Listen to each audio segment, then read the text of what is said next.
नमस्कार मित्रों, मैं डॉक्टर कृति साहित्य कृति के यूट्यूब चैनल पर आपका बहुत बहुत स्वागत करती हूँ। आज की इस वीडियो में पढ़ेंगे आचार्य रामचंद्र शुक्ल जी के हिंदी साहित्य का इतिहास से आदिकाल के अंतर्गत प्रकरण 2 में अपभ्रंश काव्य को। इसके पहले हमने प्रकरण 1 में आदिकाल का सामान्य परिचय पढ़ा, जिसमें रासो साहित्य और रासो किसे कहते हैं, रासो का क्या अर्थ होता है, और बहुत सारे राजाश्रित और चारण कवियों जैसे विद्यापति को पढ़ा। इसके साथ साथ हमने अमीर खुसरो को देखा, जो कि 15वीं शताब्दी में रचना कर रहे थे खड़ी बोली में। ठीक है, अमीर देव के कुछ महत्वपूर्ण पदों को पढ़ा, जो कि विशेष रूप से महत्वपूर्ण थे। तो इस प्रकार बहुत सारे महत्वपूर्ण विषय वस्तुओं को प्रकरण 1 के अंतर्गत हमने पढ़ लिया है। आज हम अपभ्रंश काव्य को पढ़ेंगे प्रकरण 2 के अंतर्गत। तो चैनल पर यदि आप पहली बार आ रहे हैं तो चैनल को ज़रूर से सब्सक्राइब कर ले, क्योंकि रामचंद्र शुक्ल जी का हिंदी साहित्य का इतिहास आपके यूजीसी नेट से संबंधित परीक्षा के लिए बहुत उपयोगी है। सीधे सीधे यहाँ से प्रश्न पूछे जाते हैं, तो बहुत उपयोगी और महत्वपूर्ण विषय वस्तुओं को मैं आपको यहाँ पर पढ़ाती आ रही हूँ। लगातार कक्षाएँ चल रही हैं, तो चैनल को ज़रूर से सब्सक्राइब कर लीजिएगा। वीडियो को शुरू से अंत तक ज़रूर देखिएगा, क्योंकि कोई ना कोई प्रश्न ज़रूर यहाँ से आएंगे, क्योंकि सीधे सीधे प्रश्न पूछे जाते हैं। ठीक है, ये आपको भी पता है। परीक्षा में आप प्रश्न पत्रों को देखेंगे तो रामचंद्र शुक्ल जी के हिंदी साहित्य के इतिहास से बहुत सारे प्रश्न हर वर्ष आपको मिलेंगे। तो चलिए हम आज शुरू करेंगे। प्रकरण 2 के अंतर्गत अपभ्रंश काव्य को देखेंगे। जब से प्राकृत बोलचाल की भाषा न रह गई, तभी से अपभ्रंश साहित्य का आविर्भाव समझना चाहिए। देखिए, प्रश्न में ये पूछा गया था एक साल कि अपभ्रंश साहित्य का आविर्भाव कब से होता है, तो जब से प्राकृत बोलचाल की भाषा नहीं रही, तभी से अपभ्रंश साहित्य का क्या समझना चाहिए, आविर्भाव समझना चाहिए। पहले जैसे गाथा या गाहा कहने से प्राकृत का बोध होता है, ये भी प्रश्न आया था कि गाथा या गाहा कहने से किसका बोध होता है, तो प्राकृत का बोध होता है। वैसे ही दोहा या दुहा कहने से अपभ्रंश या लोक प्रचलित काव्य भाषा का बोध होने लगा। यानी कि गाथा या गाहा कहने से प्राकृत का बोध और दोहा या दुहा कहने से अपभ्रंश या लोक प्रचलित काव्य भाषा का बोध होने लगा। वही देखेंगे, प्राकृत से बिगड़कर जो रूप बोलचाल की भाषा ने ग्रहण किया, वह भी आगे चलकर कुछ पुराना पड़ गया और काव्य रचना के लिए रूढ़ हो गया। अपभ्रंश नाम उसी से चला। किससे चला कि प्राकृत से जो बिगड़कर रूप बोलचाल की भाषा ने ग्रहण किया, वो आगे चलकर क्या बना, अपभ्रंश बना। ठीक है, जब तक भाषा बोलचाल में थी, तब तक वह भाषा या देश भाषा ही कहलाती रही। बोलचाल की भाषा को प्रारंभ में ही कहा गया कि शुक्ल जी ने क्या कहा, उसको बोलचाल की भाषा को देश भाषा। ठीक है, तो जब तक वह बोलचाल की भाषा रही आम जनता की, तब तक वह भाषा क्या कहलाई, देश भाषा कहलाई। जब वह भी साहित्य की भाषा हो गई, तब उसके लिए अपभ्रंश शब्द का व्यवहार होने लगा। आगे देखेंगे, भरत मुनि विक्रम की तीसरी शती। भरत मुनि का समय काल कब से बताया जा रहा है, विक्रम की तीसरी शती है, ने अपभ्रंश नाम ना देकर लोक भाषा को देश भाषा ही कहा। यह भी प्रश्न आया था परीक्षा में कि भरत मुनि ने अपभ्रंश नाम ना देकर लोक भाषा को क्या कहा है, तो देश भाषा कहा है। वररुचि के प्राकृत प्रकाश। प्राकृत प्रकाश की रचना किसने की, वररुचि ने की। तो वररुचि के प्राकृत प्रकाश में भी अपभ्रंश का उल्लेख नहीं है। अपभ्रंश नाम पहले पहल बल्लभी के राजा धारसेन द्वितीय के शिलालेख में मिलता है, जिसमें उसने अपने पिता गुहसेन विक्रम संवत 650 के पहले को संस्कृत, प्राकृत और अपभ्रंश तीनों का कवि कहा है। ये बहुत महत्वपूर्ण कथन है। पूछा जाता है कि यह कथन किसका है। ठीक है, तो आचार्य रामचंद्र शुक्ल जी का हिंदी साहित्य के इतिहास से, जिसमें क्या कहा है शुक्ल जी ने कि अपभ्रंश नाम पहले पहल बल्लभी के राजा धारसेन द्वितीय के शिलालेख में मिलता है, जिसमें उसने अपने पिता गुहसेन को संस्कृत, प्राकृत और अपभ्रंश तीनों का कवि कहा है, और यहीं पर अपभ्रंश शब्द मिलता था। आगे ये देखेंगे कि भामा विक्रम की 7वीं शती, भामा का समय क्या है, विक्रम की 7वीं शती में तीनों भाषाओं का उल्लेख किया है।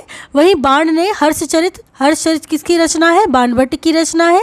इसके अतिरिक्त इस प्रकार अपभ्रंश या प्राकृताभास हिंदी, अपभ्रंश को क्या कहते हैं, प्राकृताभास हिंदी भी कहते हैं।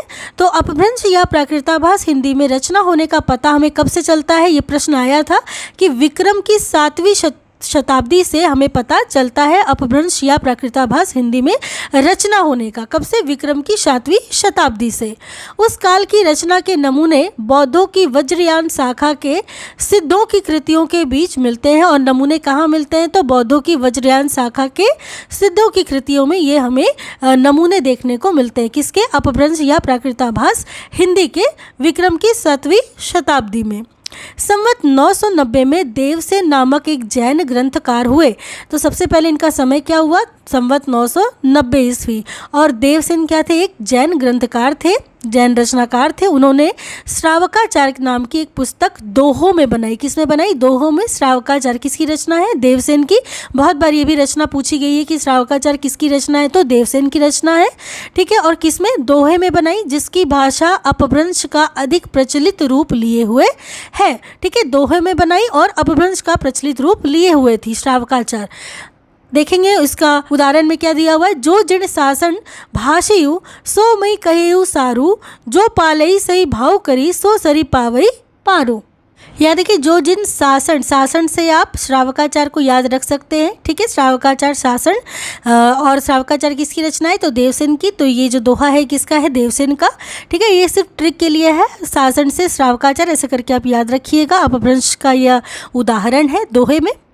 इन्हीं देवसेन ने दब्ब सहाव पयास, अब श्रावकाचार तो देवसेन की रचना है ही, साथ साथ इन्होंने दब्ब सहाव पयास, जिसे द्रव्य स्वभाव और प्रकाश के नाम से जाना जाता है, यह एक ग्रंथ भी बनाया दोहे में। किसने, देवसेन ने। पीछे से माइल धवन ने गाथा या साहित्य की प्राकृत में इसका रूपांतरण किया। तो इसका रूपांतरण किसने किया था, माइल धवल ने, गाथा या साहित्य की प्राकृत में, ठीक है। किसका, द्रव्य स्वभाव प्रकाश का। और दब्ब सहाव पयास या फिर द्रव्य स्वभाव प्रकाश किसकी रचना है, तो देवसेन की रचना है दोहे में, ठीक है। इन बहुत सारी रचनाओं में जैसे श्रुति पंचमी कथा, योगसार, जसहर चर्यु, नय कुमार चर्यु इत्यादि, ठीक है, बहुत सारी रचनाएं मिलती हैं। आगे ध्यान देने की बात है कि चरित्र काव्य या आख्यान काव्य, आख्यान काव्य को क्या कहते हैं, चरित्र काव्य कहते हैं।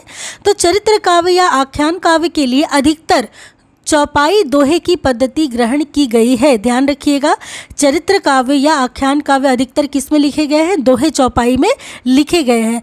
पुष्पदंत संवत 1029 ईस्वी, ठीक है, के आदि पुराण और उत्तर पुराण चौपाइयों में है। आदि पुराण और उत्तर पुराण किसका है, पुष्पदंत का, ठीक है, जो कि किस में है, चौपाइयों में है। दोनों में क्या है, आख्यान काव्य है, ये चरित्र काव्य है, जो कि दोहे चौपाई में लिखी गई रचना है। उसी काल के आसपास जसहर चर्यु या यशधर चरित्र भी चौपाइयों में लिखी गई रचना है, ठीक है। जसहर चर्यु या यशधर चरित्र, जैसे बिनु धवलेन सैडु किम हल्लई, बिनु जीवेण देहु किम चल्लई, बिनु जीवेण मोख को पावई, तुम्हारी सु किम अप्पई आवई। यहाँ पे देखिए, हल्लई से हर चरित्र या फिर यशधर चरित्र को आप ट्रिक करके याद कर सकते हैं, हल्लई से, ठीक है। यशधर चरित्र, हल्लई, ऐसे करके। बिनु धवलेन सैडू की हल्लई, ये जो पंक्तियां हैं, ये जो रचना है, ये जो आपको क्या मिलती है, इसमें दोहे चौपाई में मिलती है, जो कि ये रचना किसकी है, जसहर चर्यु या यशधर चरित्र की। कहने का तात्पर्य कि जितने भी आदिकाल में चरित्र काव्य या फिर आख्यान काव्य लिखे गए थे, ये सभी दोहे चौपाई में ही लिखे गए थे। आगे देखेंगे, दोहे चौपाई की यह परंपरा हमें आगे चलकर सूफी की प्रेम कहानियों में, तुलसीदास जी के रामचरितमानस में, छत्र प्रकाश, ब्रजविलास, सबल सिंह चौहान के महाभारत इत्यादि अनेक आख्यान काव्यों में पाते हैं हम। आख्यान काव्य यानी चरित्र काव्य, ठीक है। तो ये दोहे चौपाई की परंपरा हमें कहाँ कहाँ मिली, सूफियों की प्रेम कहानियों में मिली। प्रेम कहानियों में बहुत सारे चरित्रों का वर्णन किया जाता था, तो उसमें हमें दोहे चौपाई की परंपरा देखने को मिली। तुलसीदास जी के रामचरितमानस में, जो कि पूरा दोहे चौपाई में ही लिखा गया है। छत्र प्रकाश, जो कि लालदास का है। ब्रजविलास, सबल सिंह चौहान के महाभारत का, ठीक है, महाभारत किसकी रचना है, सबल सिंह चौहान। ये सभी आख्यान काव्य है और दोहे चौपाई में लिखी गई है। आगे देखेंगे, बौद्ध धर्म विकृत होकर वज्रयान संप्रदाय के रूप में देश के पूर्वी भागों में बहुत दिन तक चला। बौद्ध धर्म कहाँ चला था, देश के पूर्वी भागों में, ठीक है। वज्रयान संप्रदाय के रूप में यह देश के पूर्वी भाग में था। इन बौद्ध तांत्रिकों के बीच वामाचार अपनी चरम सीमा को पहुंच गया था। बहुत ज़्यादा व्यभिचार होता था, वामाचार होता था। ये बिहार से लेकर आसाम तक फैले थे और क्या कहलाते थे, सिद्ध कहलाते थे। 84 सिद्ध इन्हीं में से हुए थे, ठीक है। 84 सिद्धों की संख्या कितनी मानी जाती है, ये पूछा जाता है। तो सिद्ध कितने थे, 84 सिद्ध थे। आगे देखेंगे, राजशेखर ने कर्पूर मंजरी में भैरवानंद के नाम से ही एक सिद्ध योगी का समावेश किया है। तो राजशेखर की रचना है कर्पूर मंजरी, ठीक है, ये आपको याद रखना है। कर्पूर मंजरी किसकी रचना है, राजशेखर की। आगे देखेंगे, इस प्रकार जनता पर इन सिद्ध योगियों का प्रभाव विक्रम की 10वीं शताब्दी से ही पाया जाता है। जो मुसलमानों के आने पर पठानों के समय तक कुछ ना कुछ बना रहा। शुक्ल जी ऐसा लिख रहे हैं कि इस प्रकार जनता पर इन सिद्ध योगियों का, उनके तंत्र का, वामाचार का ये जो प्रभाव था विक्रम की 10वीं शती से ही पाया गया था, जो मुसलमानों के आने पर पठानों के समय तक कुछ ना कुछ बना रहा था। ठीक है। बिहार के नालंदा और विक्रमशिला नामक प्रसिद्ध विद्यापीठ इनके अड्डे थे। और इनके अड्डे कौन कौन से थे? तो बिहार का नालंदा है ना, नालंदा और विक्रमशिला नामक प्रसिद्ध विद्यापीठ जो थे ये इनके अड्डे थे। किनके? बौद्धों के अड्डे थे। बख्तियार खिलजी ने इन दोनों स्थानों को जब उजाड़ा था, किसने उजाड़ा था? बख्तियार खिलजी ने इन दोनों स्थानों को उजाड़ दिया था। तब से ये इधर उधर भटक गए थे, इधर उधर तितर बितर हो गए थे। अब देखिए आगे देखेंगे 84 सिद्धों के नाम कौन कौन से हैं। तो इनमें जो प्रमुख नाम है वे है लुईपा, विरूपा, डोम्बीपा, शबरीपा, सरहपा। ये सब महत्वपूर्ण नाम है 84 सिद्धों में। ठीक है। इसके अतिरिक्त पा जो था, जो सिद्धों के अंतिम में लगा रहता था, नामों के अंतिम में, ये भी पूछा जाता है कि किसके नाम के अंतिम में पा लगा रहता है। तो सिद्धों के नाम के अंत में देखिए पा लगा रहता है। तो ये जो पा है वो आदरार्थक पाद शब्द है। ठीक है, ये आदर सूचक शब्द है, तो इसको आपको ध्यान रखना है। आगे देखेंगे वज्रयान शाखा में जो योगी सिद्ध के नाम से प्रसिद्ध हुए थे, तो ये देखिए आपको सिर्फ इतना याद रखना है यहाँ पे कि योगी सिद्ध किसमें हुए थे? तो वज्रयान शाखा के अंतर्गत ही योगी सिद्ध हुए थे। इसके अतिरिक्त अपनी बानी अपभ्रंश मिश्रित, ठीक है, देश भाषा या फिर काव्य भाषा में भी ये बराबर सुनाया करते थे। तो इनकी भाषा क्या थी? अपभ्रंश मिश्रित देश भाषा या काव्य भाषा थी। ठीक है, जिसमें ये अपनी बानियों को सुनाया करते थे। उनकी रचनाओं का जो संग्रह था सबसे पहले किसने? हरप्रसाद शास्त्री ने बंगला अक्षरों में बौद्ध गान और दोहा के नाम से निकाला था। किनकी रचनाओं का? वज्रयान के जो योगी सिद्ध थे। ठीक है, इनकी रचनाओं का पहला जो संग्रह था वो हरप्रसाद शास्त्री जी ने बंगला अक्षरों में बौद्ध गान और दोहा के नाम से निकाला था। पीछे त्रिपिटकाचार्य जैसे कि राहुल सांकृत्यायन जी भोट देश गए थे, वहाँ से जाकर सिद्धों की बहुत सारी रचनाओं को लाए थे। लेकिन सबसे पहले हरप्रसाद शास्त्री जी ने ही बंगला के अक्षरों में बौद्ध गान और दोहा, ये पूछा जाता है कि बौद्ध गान और दोहा के रचनाकार कौन है? तो हरप्रसाद शास्त्री जी। और आपको ये भी कभी कभी प्रश्न में पूछा जाता है कि किसने बौद्ध जो सिद्ध रचनाएं थी उसका पता लगाया था, भोट देश गए थे? तो आपको पता होना चाहिए त्रिपिटकाचार्य राहुल सांकृत्यायन। ठीक है, तो राहुल सांकृत्यायन जी भोट देश गए थे और सिद्धों की बहुत सारी रचनाएं वहां से लेकर भी आए थे।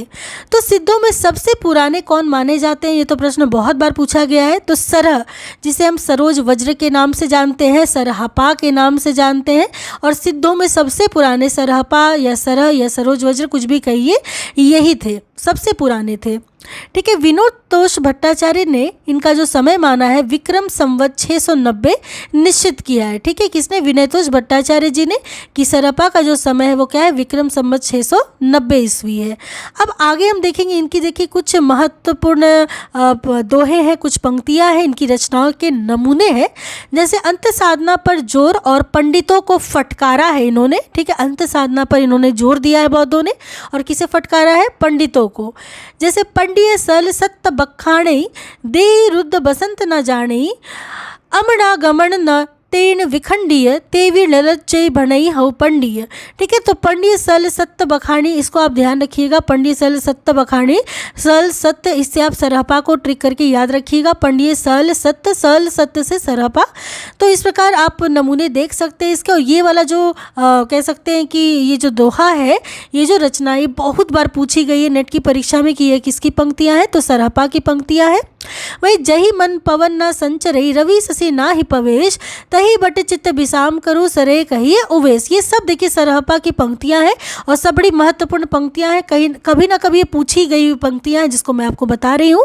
वही अगला है गोर अघारे चंदमणि, जिमे उज्जो करई, परम महासो एव कणे दुर्य अशेष हरई, जीवंत जो नौ जरई सो अजरामर होई, गुरु उपय से विमलमयी सो पर ढन्ना कोई। ये सारी की सारी पंक्तियां सरहपा की है। आगे देखेंगे दक्षिण मार्ग छोड़कर वाम मार्ग ग्रहण का उपदेश। तो दक्षिण मार्ग को छोड़कर वाम मार्ग ग्रहण करने का उपदेश ये दिया करते थे। दक्षिण मार्ग को छोड़कर अर्थात वेद पुराण पंडितों की बातों को छोड़ करके गूढ़ रहस्य साधना, तंत्र मंत्र आदि पर जोर देने की बात ये सिद्ध किया करते थे। नाद न बिंदु न रवि न शशि मंडल चिय राम सहाबे मुकल उजूरे उजू छाड़ी माँ लेहू रे बंक नियही बोही माँ जाहू रे रंग। ठीक है, तो नाद, न बिंदु, न रवि, न शशि मंडल, ये सभी जो बातें सिद्धों की बातें हैं। ठीक है, और ये किसके हैं? तो सरहपा के हैं, तो ये ध्यान दीजिएगा। आगे है लुइपा या लुइपा। ठीक है, तो लुइपा या लुइपा जिसका समय है संवत 830 ईस्वी के आसपास। इनके कुछ गीतों के उदाहरण यहाँ पे दिए गए हैं, जैसे का तरवर पंच बिड़ाल, ये बहुत बार पूछा गया है परीक्षाओं में। का तरवर पंच बिड़ाल, देखिए इसका मैं एक आपको ट्रिक बताती हूँ। कौआ, ठीक है, बिड़ाल यानी बिल्ली, एक सिर्फ ट्रिक के लिए मैं बता रही हूँ कि कौआ बिल्ली ये सब क्या है, हमेशा बच बच के रहते हैं, लुक छिप के रहते हैं। ठीक है, तो लुइपा इसके रचनाकार है, तो लुक छुप के कौन रहता है? कौआ बिल्ली, ये सब सभी लुक छिप के रहते हैं, तो लुइपा। ऐसे ट्रिक करके आप इसको याद रख सकते हैं, आप अपना भी कोई ट्रिक बना सकते हैं। तो का तरवर पंच बिड़ाल चंचल चिए पैठो काल दिट करिए महासु परिमाण लुई भणई गुरुपुत छिए जान। देखिए लुई से यहाँ पे लुइपा को आप याद रख सकते हैं, यहाँ पे भी एक ट्रिक बना सकते हैं आप, लुई से लुइपा का ये कथन है। वही भाव न होई अभाव ना जाई ऐस संबोहे को पतियाई लुई भणई बट दुलख बिणाण तिय धाय बिलसई अह लागे ना। तो भाव ना होई अभाव ना होई, अब भाई जो चीज़ लुका छुपा करके रखोगे तो भाव अभाव तो नहीं होगा। ठीक है, साथ साथ लुई से भी आप लुइपा को यहाँ पे ट्रिक कर सकते हैं। ठीक है, तो ऐसे करके आप अपना ट्रिक बना सकते हैं। ट्रिक के लिए मैंने आपको ये सब बातें बताई हैं। तो भाव ना होई अभाव ना जाई ऐसे, या फिर लुई से लुइपा को आप याद रखिएगा। वही विरूपा जो कि संवत 900 के आसपास के थे, वारुणी प्रेरित अंतर्मुखी साधना पद्धति पर ये बहुत बात लिखते थे। तो देखिए इनकी पद्धति के कुछ उदाहरण दिए हुए हैं। सहजे थिर करी वारुणी साध, तो वारुणी से आप विरूपा को याद रख सकते हैं, वारुणी साध। अज रामर होई दिट कांद दशमी दुआरत चिन्ह देखिया आइल गराहक अपने भैया चौसठी घड़िय डेट पसारा पैठल गराहक नाही निसारा। ठीक है, तो वारुणी साध से आप विरूपा को याद रखिएगा। आगे है कणप्पा जिनका समय काल है संवत 900 ईस्वी के उपरांत। तो 900 के उपरांत में कणप्पा ने जो बानी कुछ लिखी है उसके उदाहरण हम देखेंगे। तो कणप्पा की बाणियों के उदाहरण है एक कणक किज्जई मंत्र न तंत्र, तो किज्जई से कणप्पा को आप याद रख सकते हैं।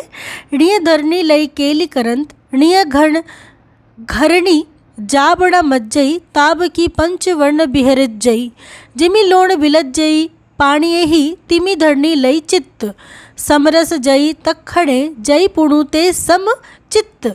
देखिए मैं इसलिए ये सब दोहे को पढ़ रही हूँ, इन सब उदाहरणों को बता रही हूँ आपको, क्योंकि ये सभी परीक्षा में आते हैं। तो ट्रिक के साथ इसको याद रख लीजिएगा, क्योंकि जब भी आए परीक्षा में तो आप इसको सही टिक लगा सके। तो ये कणप्पा के ये उदाहरण थे। ठीक है, किज्जई से कणप्पा को आप याद रखिएगा। आगे है वज्रयानियों की योग तंत्र साधनाओं में मध्य तथा स्त्रियों का विशेषता डोमिनी रजकी आदि का अबाध सेवन एक आवश्यक अंग था। सिद्ध कणप्पा डोमिनी का आवाहन गीत इस प्रकार गाते हैं। तो देखिए यहाँ पे बताया गया है कि वज्रयानियों में जो योग तंत्र साधनाओं में क्या होता था, मद्य का यानी मदिरा का, स्त्रियों का, इन सब के उपभोग की बात की गई है, इसलिए ये इसमें बहुत ज़्यादा वामाचार फैल चुका था। ठीक है, तो दो तीन बातें आपको तो विशेषताओं के रूप में आपको याद रखनी ही चाहिए कि वज्रयानी में तंत्र साधना पर विशेष बल था। ठीक है, ये अंत साधना पर बहुत ज़्यादा जोर देते थे। अंत साधना यानी आंतरिक तंत्र मंत्र की साधना। ठीक है, इसके अलावा ये पंडितों को फटकारते थे दक्षिण मार्ग को छोड़कर, यानी कि वेद पुराण आदि को छोड़ करके ये वाम मार्ग को यानी कि तंत्र मंत्र आदि को ग्रहण करने का उपदेश दिया करते थे। इसमें स्त्रियों के उपभोग की बात थी, मदिरा पान की बात थी। तो इस प्रकार इसमें बहुत सारे कह सकते वामाचार फैले हुए थे जो कि सिद्ध की वज्रयानी शाखा के अंतर्गत आते हैं। तो कभी जैसे संदर्भ और कथन में ये प्रश्न पूछे जाते हैं तो आपको इन विशेषताओं को विशेष रूप से याद रखना होगा। ठीक है, तो हम देखेंगे कि सिद्ध कणप्पा ने डोमिनी का आवाहन किया है, और डोमिनी रजकी आदि ये सब क्या है, मध्य तथा स्त्रियों के सेवन पर और एक आवश्यक अंग माना गया था वज्रयानियों में। डोमिनी इसी की है। तो सिद्ध कणप्पा डोमिनी का आवाहन गीत इस प्रकार गाते थे, नगर बाहिरे डोम्बी तोहरी कुड़िया छाई। तो डोम्बी से आप याद रखिएगा कि ये कणप्पा की पंक्तियाँ हैं, क्योंकि डोमिनी का आवाहन ये किया करते थे। तो नगर बाहिरे डोम्बी तोहरी कुड़िया छाई छोड़ी जाई सो वाह्य नाड़ियाँ, ठीक है, नाड़ी की बात, ये सब आंतरिक बातें ये सब किया करते थे। वही अगला है आलो डोम्बी। डोम्बी से भी आप याद रखिएगा कि सिद्ध कण्हप्पा ने डोम्बी का आह्वान किया था। डोम्बी कण्हप्पा की ये पंक्तियां हैं। तो आलो डोम्बी तोय सम करीब म संग सांग निगिण कर्ण कपाली जोई लाग 100 पदमा 64 पाखुड़ी तड़ी चढ़ी नाचे डोम्बी बापुड़ी। यहाँ पे भी डोम्बी है, ठीक है, बापुड़ी। हालो डोम्बी तो पुछिम सद्भावे आई ससी जासी डोम्बी काहरी नावे। ये सब पंक्तियाँ किसकी है? कण्हप्पा की है। वही गंगा जमुना माझे रे बही नाई ताही बुड़ीली मातंगी पोया लीले पार करे बाहतु डोम्बी बहलो डोम्बी बाट त भैल उछारा सदगुरु पापय जाई पुणु चिणवरार। तो ये सभी डोम्बी के ऊपर में लिखा है कण्हप्पा ने, तो आप याद रखिएगा। आगे हम चलेंगे। आगे है का नावड़ी खंटी मन करियाल सदगुरु बने घर पतवाल चिय थिर करी गहू रे नाई अन्न उपाय पार न जाई। कापालिक जोगियों से बचे रहने का उपदेश घर में सास ननद आदि देती ही रहती थी, पर वे आकर्षित होती ही थी जैसे कृष्ण की ओर गोपियाँ होती थी, ठीक है। तो का नावड़ी खटी मन करियाल, ठीक है, मन करियाल सदगुरु बने घर पतवाल चिय थिर करी गहू रे नाई अन्न उपाय पार न जाई। आगे देखेंगे राग देश मोह लाई छार परम भीख लवे मुत्तिहार मारिय सासू ननद घरे शाली माँ मारिया कर्ण भई कबाली, ठीक है। तो इस प्रकार के उदाहरण हमें मिलते हैं कि माँ ये सासू सब मना करते थे, ठीक है, कि कापालिक जोगियों से बचे रहने का उपदेश देते थे सास ननद घर में। आगे देखेंगे नाड़ी शक्ति दिय धैर्य खदे अना डमरू बाजई वीर नादे कान कपाली जोग पैठ अचारे देह न आरी बेहरई एकारे, ठीक है। तो इस प्रकार कांड कपाली जोगी इन सब की बात होती थी। तो देख सकते हैं कि थोड़ा घट के भीतर का विहार है ये सभी, मतलब घट के भीतर मतलब आंतरिक रूप से, जैसे कि कपाली जोगी आदि के आंतरिक साधना पर ये जो बात किया करते थे उस पे ये उदाहरण दिए गए हैं, ठीक है। आगे देखेंगे इसी ढंग का कुक्कुरिपा जिनका समय है 1900 के उपरांत एक गीत ये लिखते हैं, जैसे ससुरी निंद गेल बहुड़ी जागर कानेट चोर नीलका गई माग दिवसई बहुणी गाढ़ई डरे भा रति भैले कामरूजा। तो रहस्य मार्गियों की सामान्य प्रवृत्ति के अनुसार सिद्ध लोग अपनी वाणी को ऐसी पहेली के रूप में भी रखते थे जिसे कोई विरला ही बूझ सकता था, ठीक है। तो इस प्रकार ससुरी निंद गेल बहुड़ी जा गई, तो इस प्रकार ये कौन कह रहे हैं? कुक्कुरिपा कह रहे हैं। तो इसको आप एक ट्रिक से ऐसे याद रख सकते हैं कि जैसे कि नींद में जब हम होते हैं तो बहुत कुत्ते भौंकते हैं रात को, तो ऐसे करके कुक्कुरिपा कुत्ते भौंकते हैं, कुक्कुरिपा नींद, ऐसे करके आप ट्रिक बना के इसको याद रख सकते हैं, तो आपको आसानी होगी, ठीक है। आगे देखेंगे रहस्य मार्गियों की सामान्य प्रवृत्ति के अनुसार सिद्ध लोग अपनी वाणी को क्या करते थे? ऐसी पहेली के रूप में बताते थे, कहते थे जिसको कोई विरला ही बूझ सकता था। अब देखेंगे सिद्ध तांतिपा की कुछ अटपटी वाणियों को।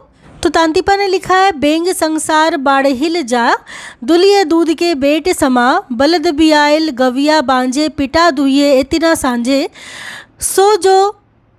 जो सो बुझी सो धनी बूधी जो सो चोर सोई साधी निते निते पियाला सिंह सम जूझा ढेढ़ पायर गीत विरले बूझा, ठीक है। तो विरले ही इस प्रकार की पंक्तियों को बूझ पाते थे।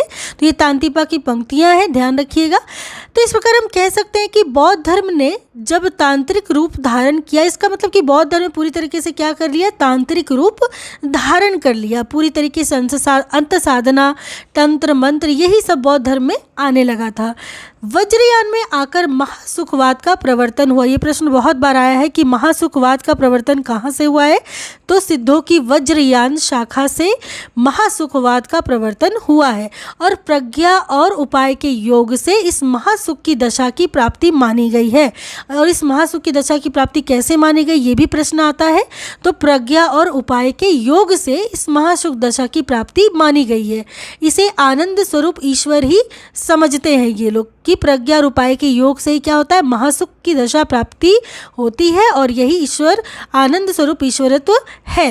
निर्वाण के इन्होंने 3 अवयव ठहराए थे, शून्य, विज्ञान और महासुख। तो निर्वाण के 3 अवयव क्या है इनके अनुसार? तो शून्य है, विज्ञान है और महासुख है।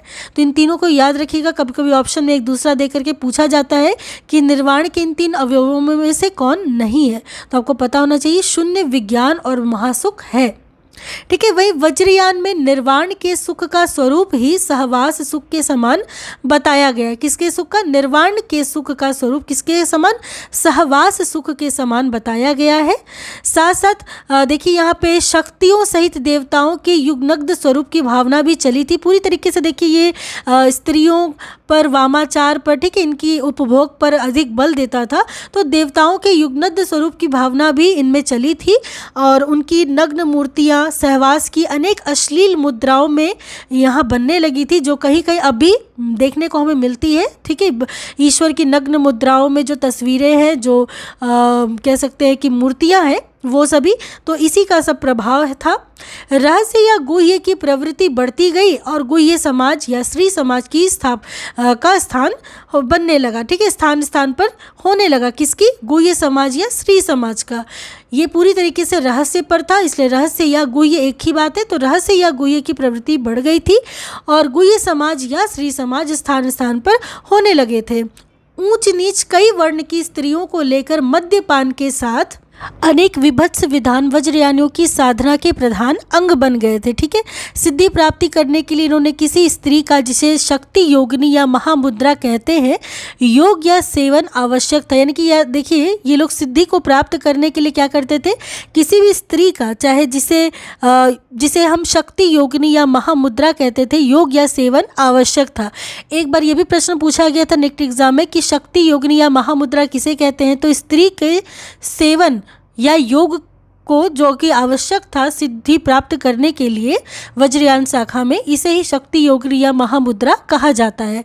ठीक है, तो देश के पूर्वी भागों में, विशेषकर बिहार, बंगाल और उड़ीसा में इस प्रकार धर्म के नाम पर दुराचार फैला हुआ था। रहस्यवादियों की सार्वभौम प्रवृत्ति के अनुसार ये सिद्ध लोग अपनी वाणियों के सांकेतिक, ठीक है, दूसरे अर्थ में भी बताया करते थे। तो ये जो सिद्ध लोग थे, ये क्या करते थे? अपनी वाणियों के सांकेतिक अर्थ, जब अभी हमने देखा भी कि बहुत सारे उदाहरण ऐसे हैं जिनकी पहेलियों को बूझ पाना सामान्य जनता के लिए बड़ा मुश्किल है। तो ये सिद्ध लोग अपनी वाणियों के सांकेतिक, ठीक है, दूसरे अर्थ भी बताया करते थे, जैसे का, तरुवर, पंच बिड़ाल। तो इसमें पंच बिड़ाल का मतलब क्या है? बौद्ध शास्त्र में निरूपित पंच प्रतिबंध। ठीक है, पंच बिड़ाल यानी पंच प्रतिबंध। आलस्य, हिंसा, काम, चिकित्सा और मोह। ठीक है, तो आलस्य, हिंसा, काम, चिकित्सा और मोह, ये जो पंच बिड़ाल थे, पंच प्रतिबंध थे, ये बौद्ध शास्त्र में इसके अनुसार ये भी एक कह सकते हैं कि अर्थ था इसका।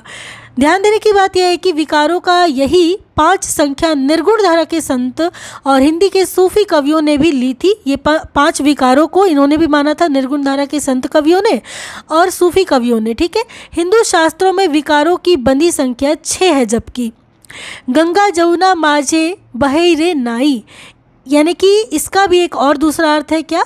ईला पिंगला के बीच सुषुम्ना नाड़ी के मार्ग में से शून्य देश की यात्रा की ओर। ठीक है, तो शून्य देश की ओर यात्रा करना, ये भी एक रहस्य की इसमें भावना छिपी हुई है इन पंक्तियों में कि गंगा जमुना माझे बहे रे नाई, अर्थात ईला पिंगला के बीच सुषुम्ना नाड़ी के मार्ग से शून्य देश की ओर यात्रा। इसी से वे अपनी वाणियों की भाषा को संध्या भाषा कहते थे। कौन कहते थे? सिद्ध लोग। और ये प्रश्न कई बार पूछा गया है कि सिद्धों की भाषा को क्या कहा गया है? तो संध्या भाषा कहा गया है। ठीक है, क्योंकि इनमें कई प्रकार के भाव छिपे रहते थे, पहेलियाँ भी छिपी रहती थी, रहस्य भी छिपे रहते थे।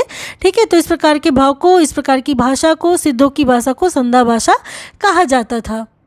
तो इस प्रकार वज्रयान में महासुख यानी महासुह या महासुख की यह दशा बतलाई गई, जिसमें साधक क्या था?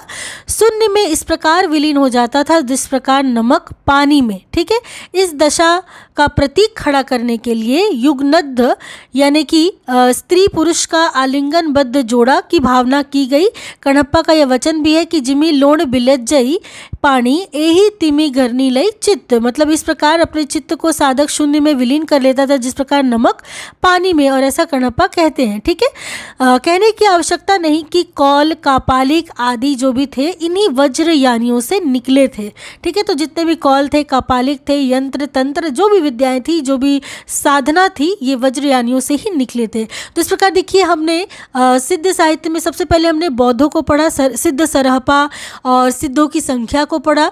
और सिद्ध कैसे आए, तो ये जो बौद्ध धर्म था ये विकृत जब हो गया तो इसने वज्रयान शाखा का वज्रयान संप्रदाय की स्थापना की, जिसमें धीरे धीरे जाकर के बहुत सारे तंत्र मंत्र, स्त्री का उपभोग, मदिरा, ठीक है, इन सब का सेवन, ऐसे करके बहुत व्याभिचार फैल गया और महासुखवाद का यही प्रवर्तन होता है। ठीक है, तो पूरी तरीके से जिसमें अंत साधना पर बल दिया गया, स्त्री भोग पर बल दिया गया, ठीक है, देवताओं की युगनद्य छवियों का, उनकी मूर्तियों पर अधिक बल दिया गया, अंत साधना पर बल दिया गया, योग मुद्राओं पर बल दिया गया, तंत्र मंत्र पर बल दिया गया, ये सभी थे सिद्ध। ठीक है, और सिद्धों की संख्या 84 थी। तो इस प्रकार कुछ बहुत महत्वपूर्ण विशेषताएं थी सिद्धों के बारे में। ठीक है, और सिद्धों 84 सिद्धों के बारे में, सिद्धों की महत्वपूर्ण प्रवृत्ति विशेषताओं को आपने इस वीडियो के अंतर्गत देखा। आगे हम नाथ साहित्य के बारे में, नाथ पंथियों के बारे में विस्तार रूप से अगली कक्षा में पढ़ेंगे। ठीक है, वीडियो बहुत लंबी हो जाएगी,